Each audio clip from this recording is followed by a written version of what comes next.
Vous vivrez des centaines de moments où quelqu'un vous dira non.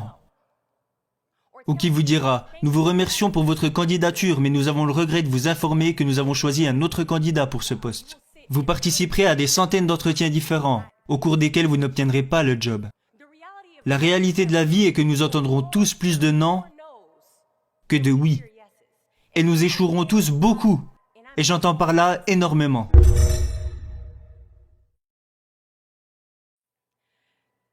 Il y a tout juste 2 ans, j'étais à 2 semaines de concourir pour un rêve pour lequel j'avais passé 7 ans à me préparer, sans savoir à ce moment-là ce que l'avenir allait me réserver.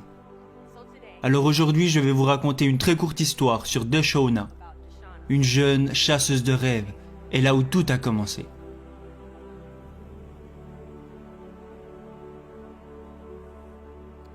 Pendant l'été 2009, j'avais 19 ans.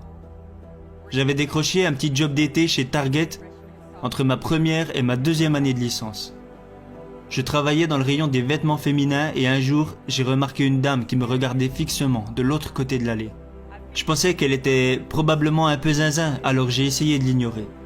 Son regard était très intense. Elle s'approchait de plus en plus près de l'endroit où je me trouvais, jusqu'à ce qu'elle vienne finalement jusqu'à moi pour me dire bonjour. Puis elle m'a demandé « Êtes-vous né dans ce pays ?» Je me suis senti immédiatement offensé et j'ai répondu « Ouais, je suis né dans ce pays. » Et puis elle m'a demandé « Avez-vous des enfants ?» J'ai dit « Non, j'ai pas d'enfants. » Elle m'a alors demandé si j'étais marié et j'ai répondu « Non madame, je ne suis pas marié. » Puis elle m'a demandé « Quel âge avez-vous » 19 ans madame, puis-je vous aider à trouver quelque chose ? Et là elle m'a dit « Vous êtes la plus belle fille que j'ai jamais vue. » Et j'ai dit « Oh, merci !» Je n'ai pas mis beaucoup de maquillage, mais je fais de mon mieux, alors merci. Et puis elle a dit « Je pense que vous pourriez devenir la prochaine Miss des États-Unis. » Je l'ai regardée avec un pur dégoût et je lui ai dit « Des concours de beauté ? Vous me parlez de faire des concours de beauté comme Sandra Bullock dans le film Miss Détective ? Je suis dans l'armée, ok ? On ne fait pas de concours de beauté dans l'armée. » Elle m'a alors demandé de la retrouver dans un Starbucks le lendemain avant mon prochain service chez Target. Elle voulait juste m'expliquer un peu ce qu'était un concours de beauté. Et apparemment, j'étais une jeune femme de 19 ans assez ouverte d'esprit, parce que j'ai accepté de la rencontrer le lendemain. Le lendemain, elle a apporté une pile de livres sur les concours de beauté. Elle continuait d'essayer de me convaincre de participer à l'élection de Miss de mon état, 3 mois plus tard. Pour ceux qui ne le savent pas, pour participer à Miss USA, vous devez d'abord devenir Miss de votre état, ok ? Donc 3 mois plus tard, j'ai participé à mon premier concours.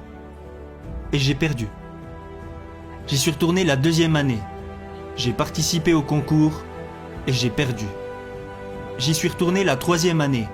J'ai participé au concours et j'ai perdu. J'y suis retourné la 4e année. Pour participer au même concours et j'ai perdu.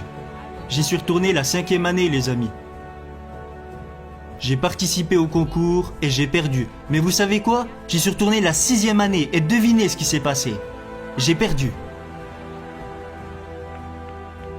Je l'ai appelé au téléphone et je lui ai dit « Vous m'aviez dit que je pourrais devenir la prochaine Miss USA. » Et elle m'a dit « Deshauna, continue de travailler, n'abandonne pas, continue d'y retourner. »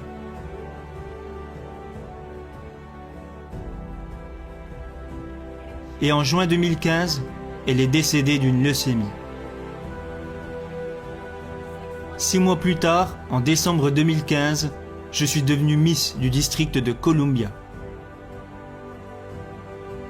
Et 6 mois plus tard, en juin 2016, je suis devenu la première soldate à gagner Miss USA. Miss USA 2016 is...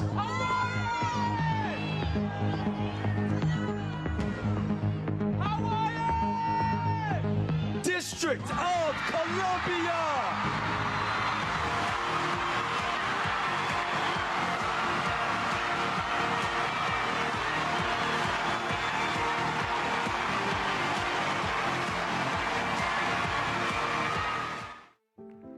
Et vous savez tous où je veux en venir.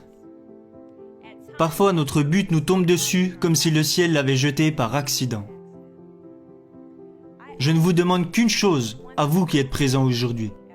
Après avoir quitté ce bâtiment, après avoir atteint un objectif incroyable, ne craignez pas l'échec. Mais s'il vous plaît, soyez terrifiés par le regret. Car l'abandon est la naissance des regrets. Après être parti d'ici, vous recevrez des centaines de portes qu'on vous refermera brutalement au visage. Vous vivrez des centaines de moments où quelqu'un vous dira non. Ou qui vous dira « Nous vous remercions pour votre candidature, mais nous avons le regret de vous informer que nous avons choisi un autre candidat pour ce poste. » Vous participerez à des centaines d'entretiens différents, au cours desquels vous n'obtiendrez pas le job. La réalité de la vie est que nous entendrons tous plus de non que de oui. Et nous échouerons tous beaucoup, et j'entends par là énormément. Mais ce que je vous demande aujourd'hui, c'est de ne pas considérer ces non comme une réponse. N'ayez pas peur des non. Ayez peur de la possibilité d'un oui que vous avez prématurément détruit parce que vous aviez décidé d'abandonner avant que votre heure ne soit venue.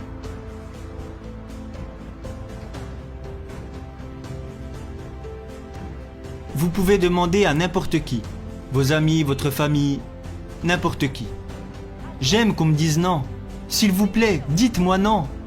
Me dire non, c'est comme ajouter de l'essence sur un feu qui s'est soudainement embrasé à cause de votre seul non. C'est avoir des raisons supplémentaires de travailler encore plus dur. S'il vous plaît, donnez-moi ces raisons.